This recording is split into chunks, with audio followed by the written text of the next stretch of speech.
নমস্কাৰ আপোনালোক সকলোকে পুনৰবাৰ স্বাগতম জনাই মজিদ বন্ধুসকল ব্লগতে চাওক আজি 9টা গুৰুত্বপূৰ্ণ খবৰ। প্ৰথমটো খবৰ, পুনৰ শক্তিশালী ৰূপত নিষিদ্ধ ঘোষিত উগ্ৰপন্থী সংগঠন আলফা স্বাধীনতা দিৱসৰ দিনটোত ৰাজ্যৰ বিভিন্ন স্থানত বোমা সংস্থাপনৰ দাবী উগ্ৰপন্থী সংগঠন আলফাৰ আৰু বোমা সংস্থাপন কৰা স্থানৰ ফটোসহ প্ৰেৰণ কৰিছে ইমেইলত উগ্ৰপন্থী সংগঠন আলফাই। স্বাধীনতা দিৱসৰ দিনটোত ৰাজ্যৰ সৰ্বমুঠ 25টাকৈ স্থানত বোমা সংস্থাপনৰ দাবী আলফাৰ আৰু এই খবৰ বিয়পাৰ লগে লগে হাহাকাৰ লাগে অসম আৰক্ষীত। অসম আৰক্ষীয়ে সমগ্ৰ ঘটনা সন্দৰ্ভত তদন্ত আৰম্ভ কৰিছে আৰু লগতে ঘটনাস্থলীত প্ৰেৰণ কৰা হৈছে কেইবাটাও অসম আৰক্ষীৰ দল।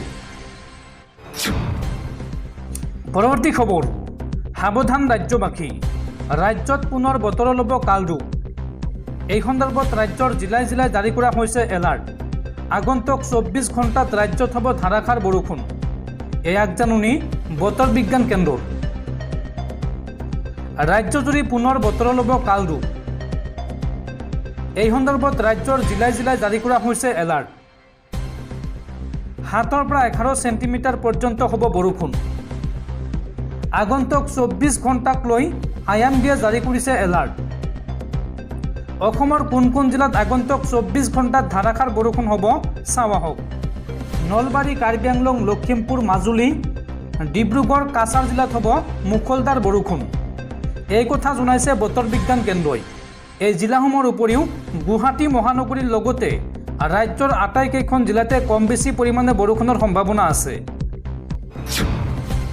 পৰৱৰ্তী খবৰ, অহা 2 অক্টোবৰৰ পৰা ৰাজ্যত আৰম্ভ হ'ব মিছন বসুন্ধৰা 3.0। মাটি বাৰীক লৈ মুখ্যমন্ত্ৰী হিমন্ত বিশ্ব শৰ্মাৰ বৃহৎ ঘোষণা। অহা 2 অক্টোবৰত ৰাজ্যত আৰম্ভ হ'ব বসুন্ধৰা 3.0।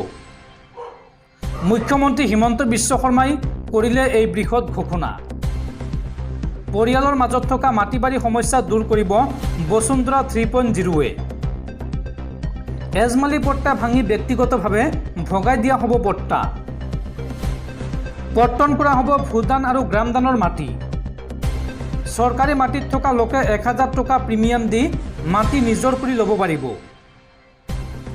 আৰু লগতে গাঁৱৰ নামঘৰ, বিদ্যালয় আদি থকা মাটিৰ পট্টা দিব চৰকাৰে। স্বাধীনতা দিৱসৰ দিনটোত এই বৃহৎ ঘোষণা মুখ্যমন্ত্ৰী ডক্টৰ হিমন্ত বিশ্ব শৰ্মাৰ। দৰ্শকসকল আৰু বহুতো গুৰুত্বপূৰ্ণ খবৰ আছে। তাৰ আগতে আপোনাক জনাওঁ যে যদি আপুনি এতিয়ালৈকে এইটো ভিডিঅ'ত লাইক কৰা নাই তেন্তে এতিয়াই ভিডিঅ'টোত লাইক কৰি দিয়ক আৰু এনেকুৱা ধৰণৰ ভিডিঅ'সমূহ নিতৌ চাবলৈ চেনেলটো ছাবস্ক্ৰাইব কৰি কাষত থকা বেল আইকনটো প্ৰেছ কৰি ৰাখক। পৰৱৰ্তী খবৰ, বিদ্যুৎ গ্ৰাহকসকলৰ বাবে জৰুৰী খবৰ। পূৰ্বতকৈ দুগুণ আহিছে নেকি আপোনাৰ বিদ্যুতৰ বিল? কিহৰ বাবে বৃদ্ধি পাইছে একে অনুপাতত থকা বিদ্যুতৰ বিল?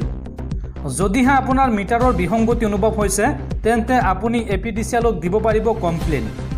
এই সন্দৰ্ভত মুকলি কৰা হৈছে 2টাকৈ হেল্পলাইন নম্বৰ। পূৰ্বতকৈ আপোনাৰ বিদ্যুতৰ বিল বেছিকৈ আহিছে নেকি? আপোনাৰ বিদ্যুৎ মিটাৰত বিসংগতি ধৰা পৰিছে নেকি? এই সন্দৰ্ভত APDCLৰ তৰফৰ পৰা গ্ৰাহকলৈ কৰা হৈছে ডাঙৰ ঘোষণা। স্মাৰ্ট মিটাৰ সন্দৰ্ভত যিকোনো সমস্যাৰ বাবে মুকলি কৰা হৈছে ফোন নম্বৰ। বিদ্যুৎ বিল বেছি হোৱাক লৈ আপুনি প্ৰশ্ন কৰিব পাৰিব। যদিহে আপোনাৰ অধিক বিদ্যুতৰ বিল দিবলৈ বাকী আছে তেন্তে সেয়াও সহজতে পৰিশোধ কৰিব পাৰিব। এই সন্দৰ্ভত 2টাকৈ নম্বৰ মুকলি কৰিছে APDCLে। নম্বৰ 2টা হৈছে ক্ৰমে প্ৰথম নম্বৰটো হৈছে 1912 আৰু দ্বিতীয়টো নম্বৰ হৈছে 7575999666 আৰু এই নম্বৰত আপুনি হোৱাটছএপ যোগেও জনাব পাৰিব আপোনাৰ সমস্যাৰ কথা। লগতে support@apdcl.org-ত আপোনালোকে মেইল কৰিও জনাব পাৰিব আপোনাৰ সমস্যাৰ কথা। পৰৱৰ্তী খবৰ, উত্তৰ পূৰ্বাঞ্চলৰ ক্ৰিকেটাৰসকলৰ বাবে ভাল খবৰ। BCCIয়ে উত্তৰ পূৰ্বাঞ্চলৰ 6খন ৰাজ্যত নিৰ্মাণ কৰিব নেশ্যনেল ক্ৰিকেট একাডেমি। এই কথা জনাইছে BCCIৰ সচিব জয় শাহে। পৰৱৰ্তী খবৰ, স্বাধীনতা দিৱসৰ দিনটোত ৰাজ্যৰ কেইবাটাও প্ৰান্তত উদ্ধাৰ হৈছে বোমা। গুৱাহাটীৰ দুটাকৈ স্থানত পোৱা গৈছে বিস্ফোৰক সামগ্ৰী আৰু এই সমগ্ৰ ঘটনাক লৈ মুখ্যমন্ত্ৰী ডক্টৰ হিমন্ত বিশ্ব শৰ্মাৰ প্ৰথমটো প্ৰতিক্ৰিয়া। প্ৰগতিৰ যাত্ৰাত বাধা নিদিয়াৰ বাবে পৰেশ বৰুৱালৈ আহ্বান হিমন্ত বিশ্ব শৰ্মাৰ। ৰাজ্যৰ বিভিন্ন প্ৰান্তত সৃষ্টি হোৱা বোমাতংকক লৈ মুখ্যমন্ত্ৰীৰ প্ৰথমটো প্ৰতিক্ৰিয়া। গুৱাহাটীৰ লগতে ৰাজ্যৰ বিভিন্ন প্ৰান্তত উদ্ধাৰ হৈছে বোমা। ভিডিঅ'ৰ যোগেদি কালি এই কথা প্ৰকাশ কৰিছিল সংগঠনটোৱে। আৰক্ষীয়ে বোমা পাইছে নে নাই সেয়া আৰক্ষীয়ে প্ৰকাশ কৰিব। এই ঘটনাৰ মাজতে বিশেষ অনুৰোধ মুখ্যমন্ত্ৰী হিমন্ত বিশ্ব শৰ্মাৰ। হিমন্ত বিশ্ব শৰ্মাৰ মন্তব্য, অসমত এতিয়া কোম্পানীয়ে বিনিয়োগ কৰা আৰম্ভ কৰিছে। টাটাই ছেমি কণ্ডাক্টৰ প্ৰকল্প আৰম্ভ কৰিছে।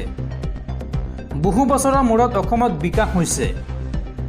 অসমত বিনিয়োগৰ পৰিৱেশটো নষ্ট কৰিব নালাগে। পৰেশ বৰুৱালৈ মুখ্যমন্ত্ৰী হিমন্ত বিশ্ব শৰ্মাৰ এই আহ্বান। উল্লেখযোগ্য যে অসমত প্ৰায় বৰ্তমান 14 লাখ নিবনুৱা যুৱক যুৱতী আছে আৰু উদ্যোগ নাহিলে অসমৰ যুৱক যুৱতীসকল বহিৰ্ৰাজ্যলৈ যাব লাগিব। অসমৰ যুৱক অসমত নাথাকিলে ইয়াৰ কোনো অৰ্থ নাথাকিব।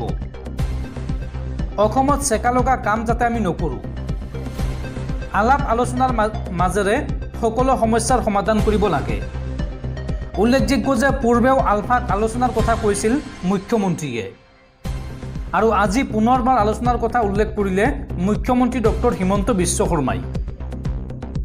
অসমত যাতে বিকাশৰ ধাৰা স্তব্ধ নহয় তাৰ বাবে আলফাৰ মুখ্য সেনাধ্যক্ষ পৰেশ বৰুৱাক আহ্বান মুখ্যমন্ত্ৰী হিমন্ত বিশ্ব শৰ্মাৰ। পৰৱৰ্তী খবৰ, ৰাজ্যবাসীলৈ জৰুৰী খবৰ।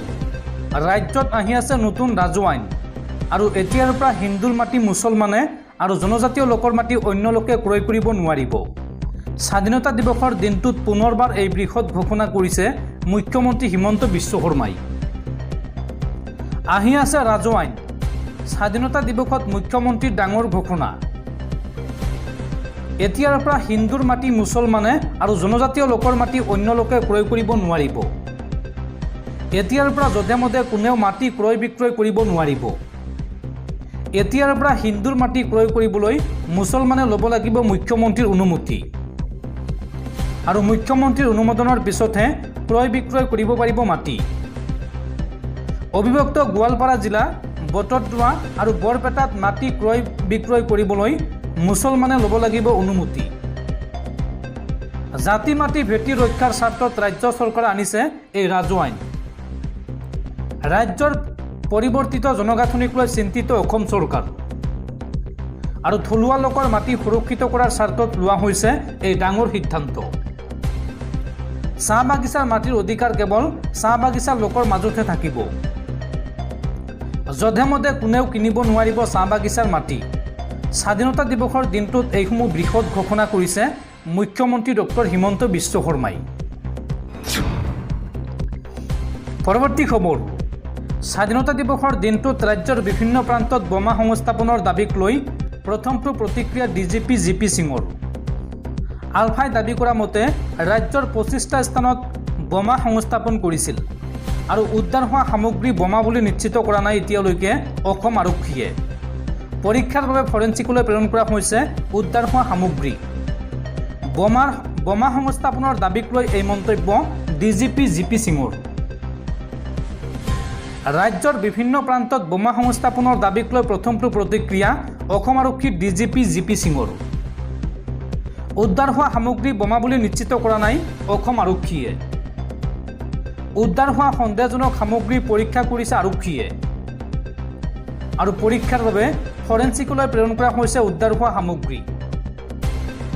লখিমপুৰ, শিৱসাগৰ, নলবাৰী, নগাঁৱত উদ্ধাৰ হৈছে সন্দেহজনক সামগ্ৰী আৰু এই পৰ্যন্ত গুৱাহাটীৰ 2 স্থানত সন্দেহজনক সামগ্ৰী উদ্ধাৰ হৈছে। ঘটনা সন্দৰ্ভত আৰম্ভ কৰা হৈছে আইনী তদন্ত আৰু তৎপৰ হৈ আছে বম ডিছপ'জেল স্কোৱাড।